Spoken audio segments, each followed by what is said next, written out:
Now we turn to Wall Street, where stocks had their worst day in nearly 2 years yesterday. There was a huge sell-off after major retailers announced a drop in their profits. CBS News business analyst Jill Schlesinger is here to help us out like she always does. Jill, good morning. It seemed like stocks were starting to stabilize. Why such a big sell-off? We had two big companies, Target and Walmart, reporting their quarterly earnings. And both companies said something very similar. They are paying more for a lot of their costs. They're not passing that all on to consumers.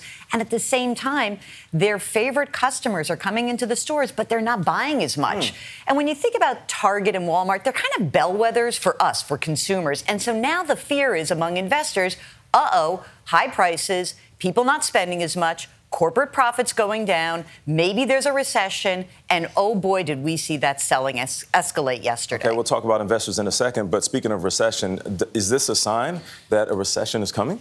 Sometimes we look at the stock market as called a forward-looking indicator. But, you know, stocks can sell off and actually not mean that there's a recession coming. I think we're on the cusp right now. Remember, recessions are a normal part of the business cycle, so we will have a recession. It's a scary word for people to hear. It is. And you know what? It's scary because when you have a recession, you can have job losses and wages might stop going up. And there could be a period here where things slow down and wages are not rising enough to actually afford all the stuff that's getting more and more expensive. And I see you're wearing red, which is the color of love, danger, anger, and adventure. So for investors, which one of those feelings should they latch on to? You know that little voice in your head that says, don't just sit there, do something. Yeah. I want you to reverse it. I want you to say, don't do something, just sit there. Don't panic. Stick to your game plan. If you need money within 12 months, you've got to get out. But if you don't need any money within 12 months, stay the course. You're investing for decades in the future. I know it's hard to do.